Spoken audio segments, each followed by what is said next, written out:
Okay, viewers, I've scrapped another TV. This is a circuit board and components out of that big Sanyo TV. I did the this is one of my really early videos where I showed the analog TV signal being switched off. Now this TV, had a real flat profile CRT, but it uses a really wide deflection angle, so it's really low. It was one of those short neck types. Really, so it's made by Samsung, so Samsung made a lot of flat profile CRTs. The components in this are actually pretty good. The neck board's got some good resistors on it. Got the fan going. You can see the complex bloody extra coils I put in these deflection coil assemblies in the yoke here. Got some goodies to get off that. Nice little flyback. It was a 68cm TV, by the way. It's quite a small flyback for that size TV. That's definitely a keeper. That's definitely a keeper. It's a TDA 726VM audio amplifier. 8 ohms, 5 watts. So it's probably a 10 watt amplifier. The way Sanyo designed a circuit's pretty damn good. Just plug this module here, plugs into the main board. Got the nice big 400 volt 270 microfarad filter cap. That's going to go on my capacitor bank. The amplifier circuit here, it's got some inductors. So there's the main amplifier chip itself. Should be able to trace all that back and use that. That'll make a nice amplifier project, that.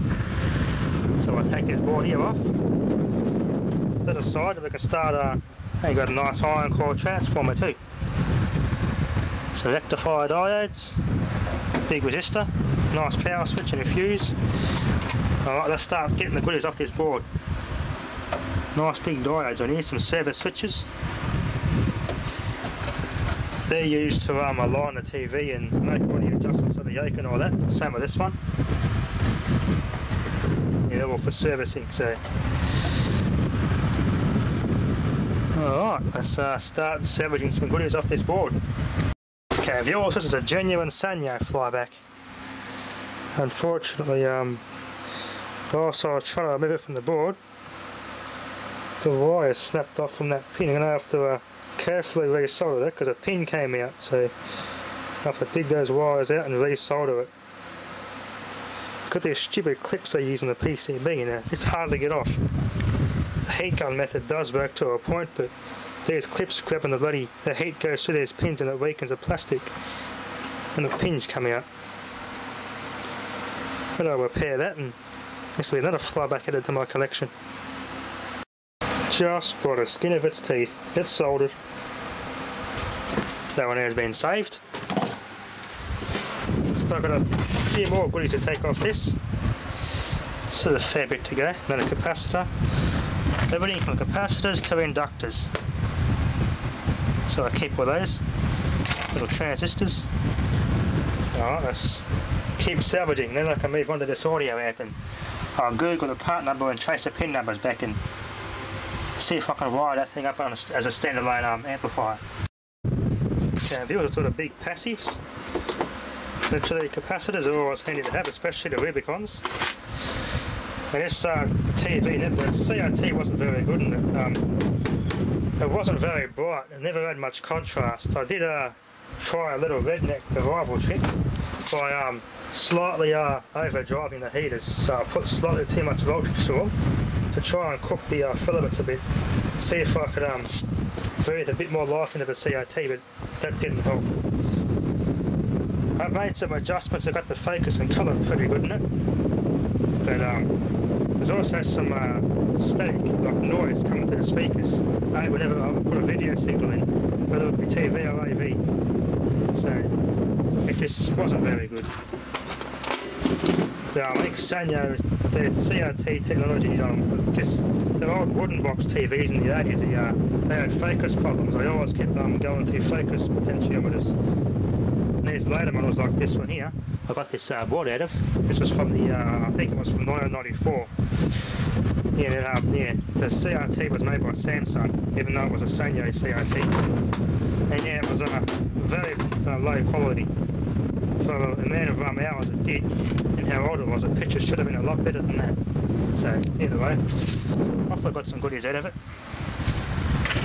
Some high quality inductors there. That's a magnetic core too. Ferromagnetic. Right, let's put these away and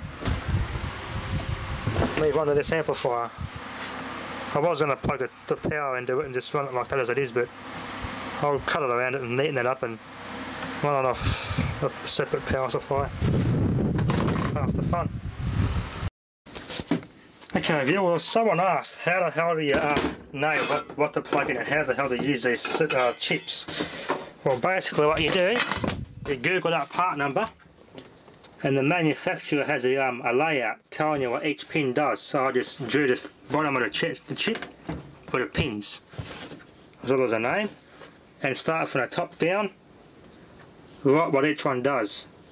Then on the circuit board, so sitting that way by looking at the chip from this way up, that's what each pin is.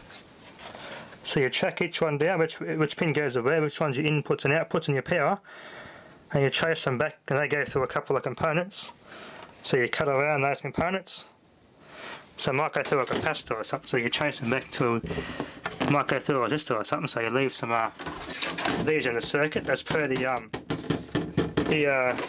there's also a PCB diagram showing you where all the components are, so you can print that out and make a circuit board for these. So it's actually quite handy. So based on that, so there's obviously some capacitors with it that goes with it, and some of these little resistors and stuff. So you leave those in the circuit and just cut around it.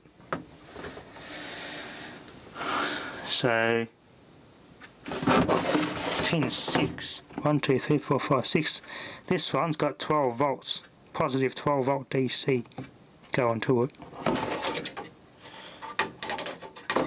So it comes in here somewhere.